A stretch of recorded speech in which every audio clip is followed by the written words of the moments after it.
so divorced. I am so divorced. Okay, y'all. So, welcome to, wait for it, the Michelle Majors Show. So many things I've decided to change since I am now liberated. I am divorced. I'm divorced. And the first thing that I'm doing is I am consolidating all these parts of myself, right? So there's Rojo, there's Majors Leadership Group, and lots of changes there, and just lots of changes in who I am. No more compartmentalizing. I am who I am. There's one Michelle. I do lots of different things, and I've been spending a lot of time figuring out, well, how do I talk about, or how do I bring all these things together? Because I felt like I post on Rojo on Monday, and then on Wednesday I do my Majors Leadership post and all that. So there's going to be some changes in how I, like everything is one thing now. Now, full transparency, I haven't quite figured out the smoothest way to do that. But what I do know is Substack is going to stay the same. It will no longer be, while Rojo is still a thing, all of my podcasts, all of that is going to be the Michelle Majors Show. So my podcast will be one thing. But I still have all these different businesses that I still need to figure out how to merge in a way that makes sense. But I am slowly trying to just move everything into one conversation. And part of the reason why I did that was just because I'm one person. I'm not, Rojo in me is not different than my conflict stuff, my leadership stuff in me. It's all the same. And it's just been a lot of work to try to make them different things. So that's definitely going to happen. And quite honestly, I'm just in this space of like, I want my life to be as streamlined and as easy as possible, no matter what that looks like. So it's interesting how I've been doing my life in a way where it's all these different aspects of myself, and I've been putting myself in, harm. And what I mean by that is it's wearing on my body to try to have these different aspects of myself. I had a client last week in Boston, and I was honest about my divorce. And we talked about the divorce, and we talked about how we compartmentalize our lives, where I could come in here and pretend like everything's perfect when it's not. And we talked about my divorce and the impact, and other people started sharing, yeah, I remember I went through a divorce and it was hard, and we became humans and not like facilitator and attorneys, and we just were humans dealing with life in a moment. That is how we grow trust. That is how we connect with one another. So then when we mess up and there's conflict and we make mistakes, we're not talking to a coworker. We're talking to, oh, that's Claire. She's going through a divorce. I know what that's like. I mean, there's just this human element that is all of my work, right? And so that is happening. There is so much to talk about as it relates to this divorce. And I haven't quite figured out where to start. And part of the thing that is going on is that, yes, I am divorced, and there's still some conversations that need to get cleared up about the terms of the divorce, like what is what. Just some confusing things that my attorneys want to get clear about, moving forward, because there are financial implications, there are other implications that are involved in that clarity. So they're still working that out. So I'm still not feeling like 100% ready to talk about all the details, because some of those are still being worked out. But what I can say, oh my God, I am free. Now, one of those implications happens to be the house still. There's still stuff being worked out around that. But once I was just like, the sky's the limit, everything just kind of changed, right? So one of the changes is, how can I make my life more efficient and more me, and more, I don't want to be in situations where I have to suppress this or not be that or not be fully that, or I just want to be able to say what I want to say and be free in doing so. And so I'm super particular about my time and about naming the things that I want, even if people are like, ooh. So I'm going to give you an example. Hold on, y'all. Let me see this. Okay. When I traveled, not this last time, but right before that, I said, I want, I'll come. We're setting up my flight. And I didn't know how to say I want a first class ticket.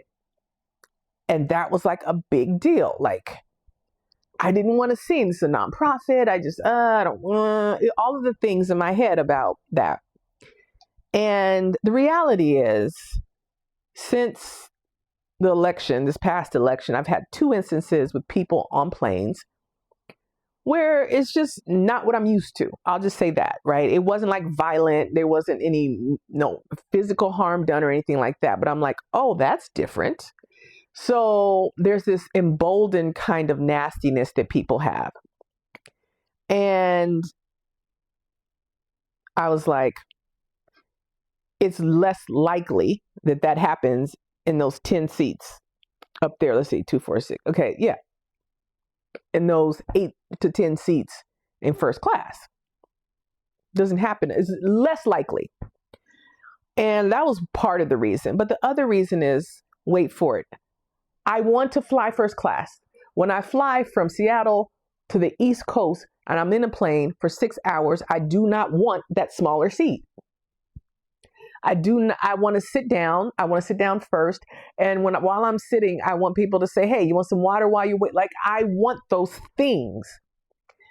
And oh my God, it wasn't even the reaction that I got from any of my clients. It was my hesitation about just asking for that. For a long time, I've had plane anxiety, and it's, for a while it was pretty intense.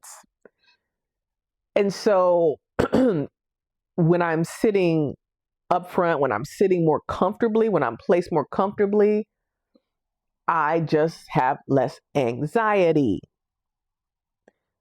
Back in the back, when there's 3 people on top of you, and I always get a window seat, right? And there's less people to say, can I go to the bathroom? Excuse.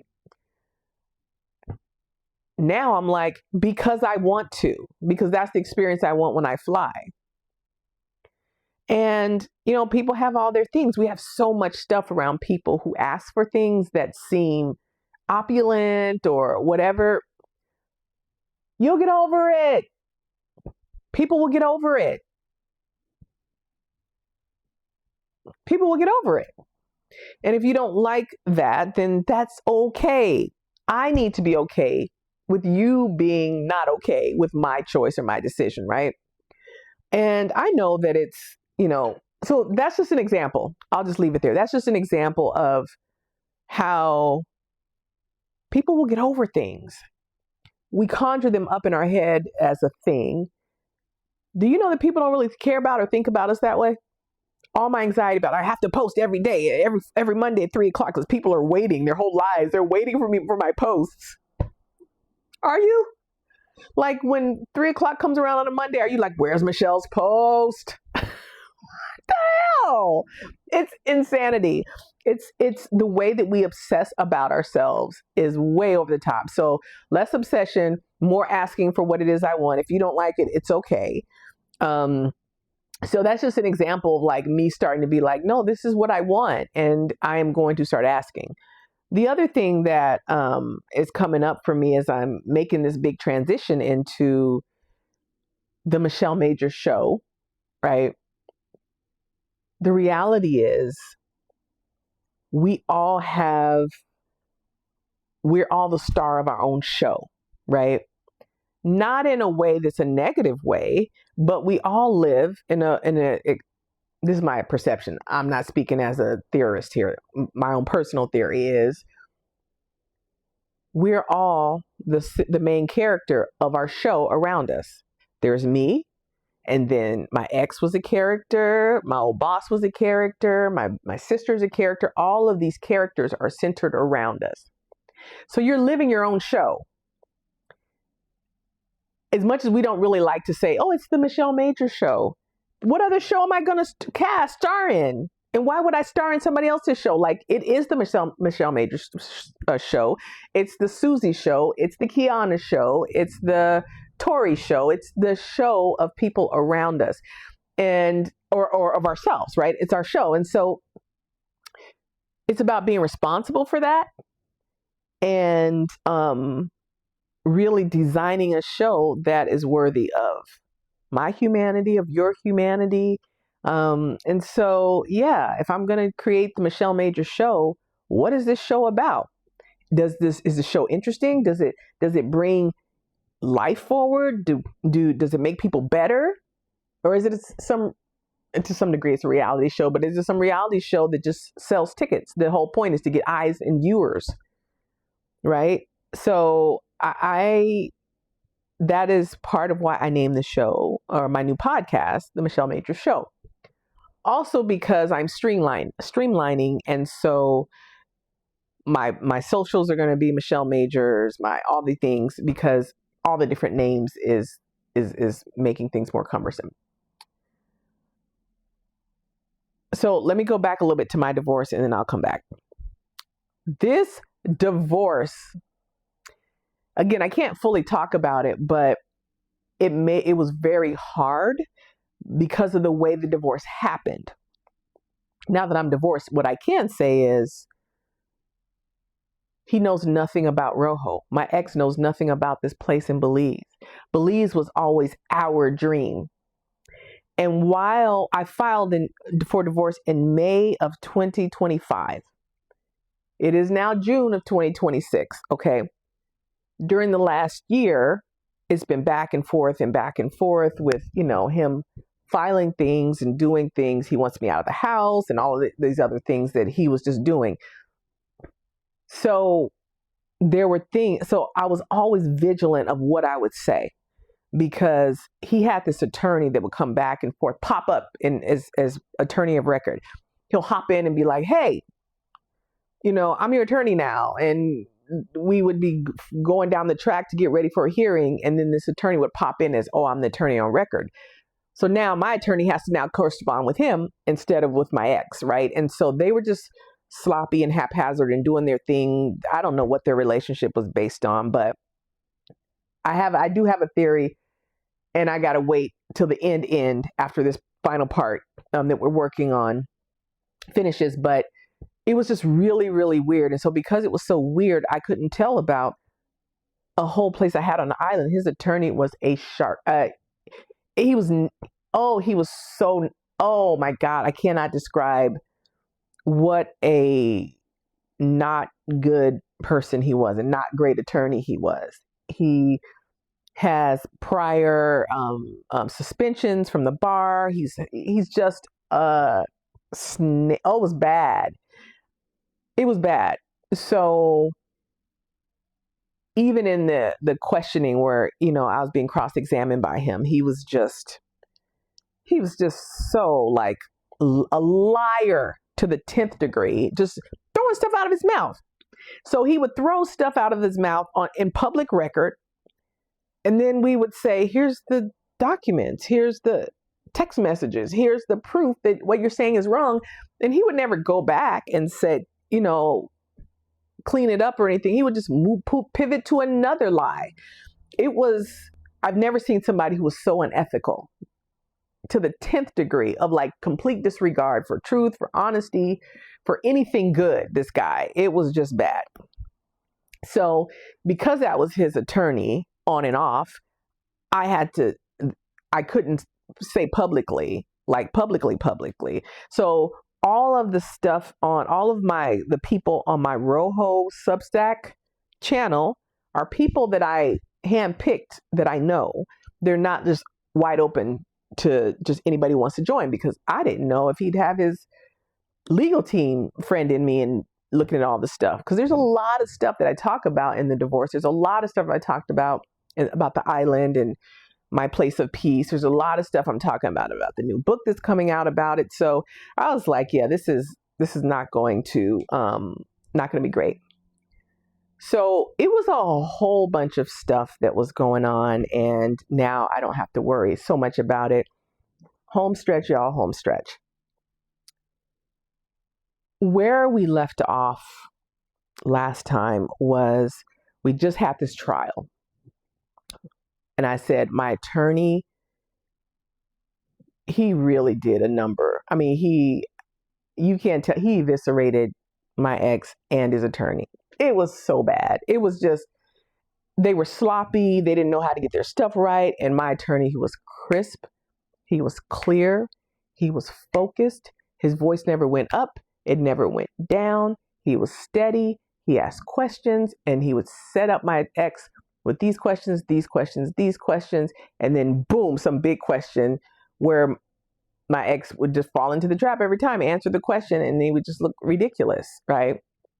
So after all of the things that we went through, all of that, we felt like, okay, we're in a good space. I also told you that we were right at this point where I thought we were going to have to settle, but we were like, no, we're not settling. So we went through the trial. We were supposed to go back. We go back last Thursday, not this Thursday, but Thursday, the 18th, where the judge, all there's left to do is the judge to say, here's the division. Here's what it's going to look like. Here's what's going to happen. That Tuesday before, we had to have everything in to say, this is what we want. Any final, like, who gets the coffee maker, who gets the couch, like that was the final things that we had to divide. And anything that we wanted the judge to consider in his final ruling, that was due on Tuesday. In preparation for Thursday. Tuesday happened. Of course, we got our stuff in. The opposing counsel gets theirs in Thursday at 2:00 in the morning.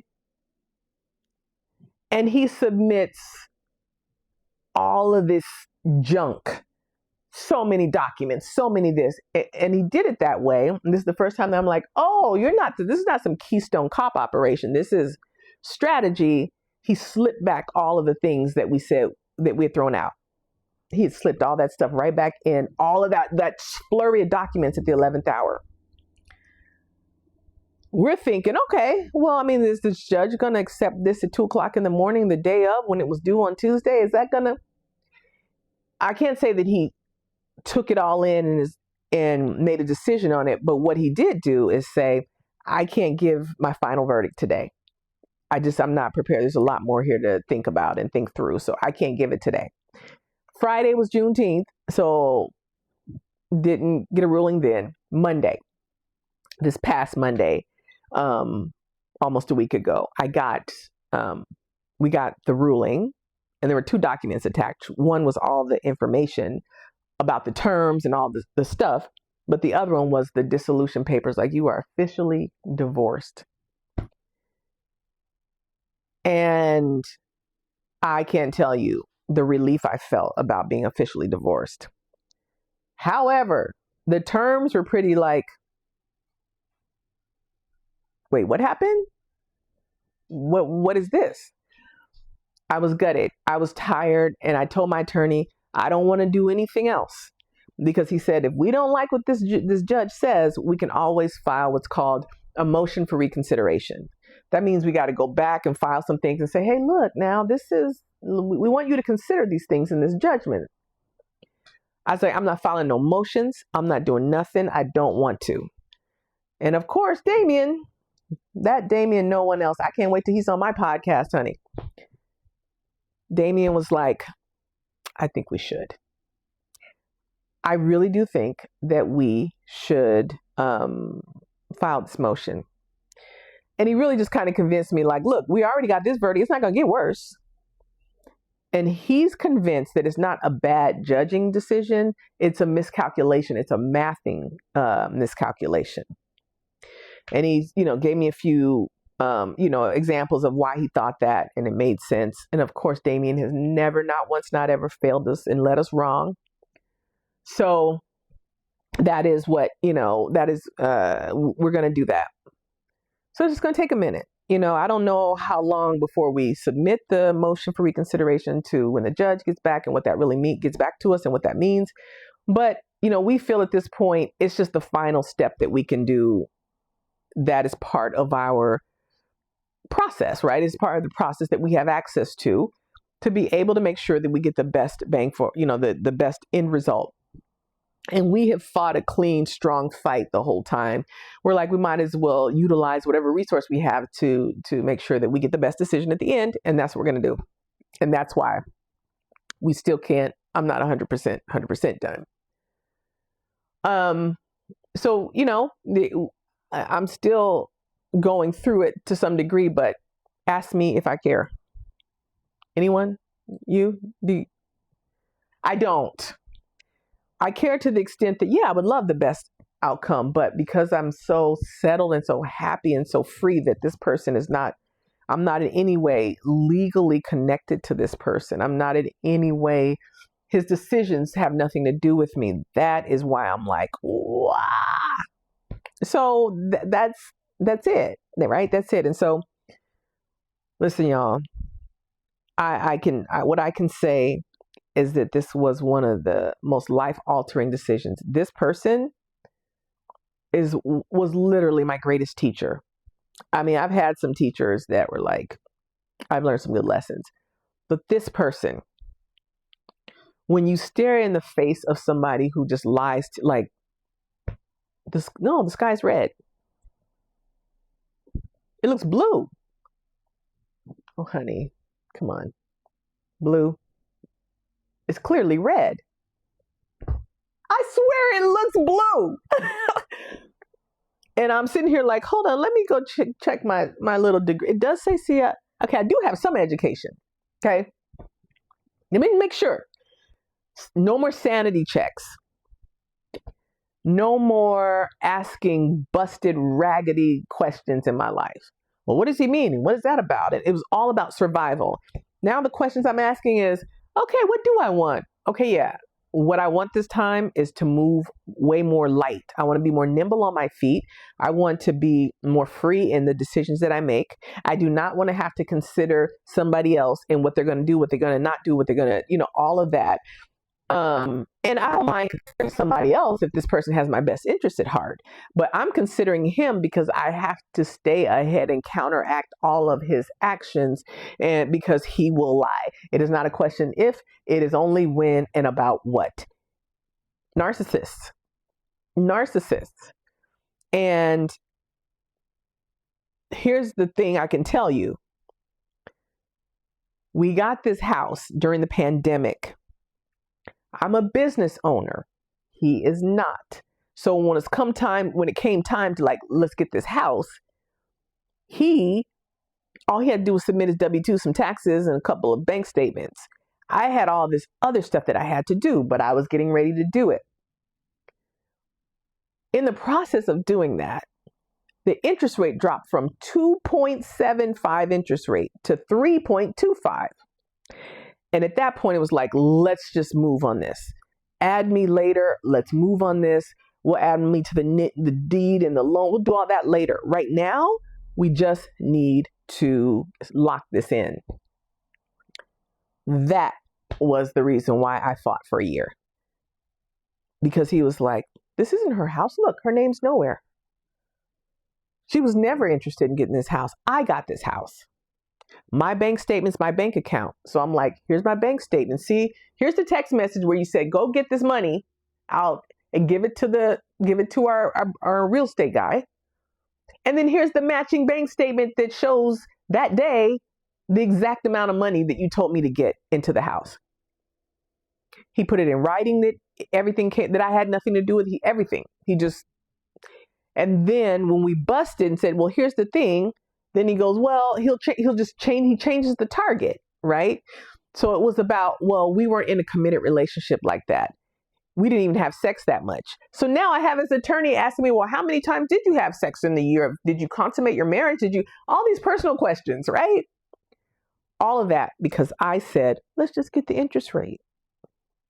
That is why all of this happened. So his whole thing is my house, my house, my house. And we both I put in $12,600. He put in $12,800 to get this house. And he bought that TV right there. That's it. This chair, these shades right here, the not a spoon. He bought a TV since he's been in this house, y'all.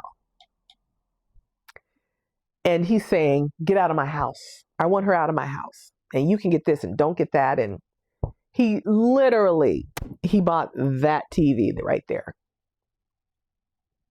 So to fight and to have somebody for a year and then in the 3 days of trial say, she had nothing to do with this. She wasn't even really committed to this house. I wanted this house. I did this all. I did it. Basically, his assertion was I was pretty much a tenant that with fringe benefits. And I'm like, you tell me what tenant will renovate a $38,000 backyard. You tell me what tenant works with the HOA and helps raise your son. You tell me what tenant does that. So part of this thing has been all about proving that I was a somebody. Do you know how disorienting it is to sit there with somebody, look you, a judge, his attorney, my attorney, anybody? He's even, telling people she's in my house. My house. When we went to mediation, the mediator was like, he's never going to be able to get a house like this ever again.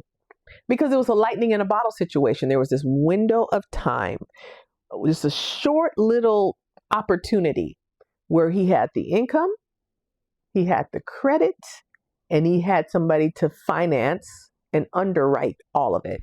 And it happened in this. So he struck in that moment. He's never had the same income. He's never had the credit. And now he doesn't have. So having a house like this and having this life is unlikely that will happen again. And that is what he's fighting for. And so it's been hard in these ways where you can't really talk about it, but you know it and you feel it and it's real and it's exhausting. So now as I move forward, I'm finally getting a chance to talk about it. So my book, I'm leaving now. The Breakup and the Becoming is being written. I've already written about 80% of the book, but I wrote it in the early stages of the divorce. So many changes. For example, when I started, I was like, I'm sitting on an island here in Belize. I am divorced. I've been divorced 25 days. He doesn't know about this island. He doesn't know about this apartment I have here. He doesn't know that he's divorced. And he doesn't even know that the house he's sitting in this moment, the judge has declared it's my house. So I decided I'm going to go ahead and sit on an island when they serve him the papers that notifies him. I don't even want to be there. But after that, the judge overturned it. So I was remarried again. I didn't even know that was a thing. It's a lot. So that's it for now, y'all. This is just this week. I don't know what it's going to be next week. And that's the great part. So have a good rest of your week. And I will talk to you next Monday. I hope you enjoyed today's episode. If you have, please like, share, comment, subscribe, do all the things you know to do on the socials, and we'll see you next time.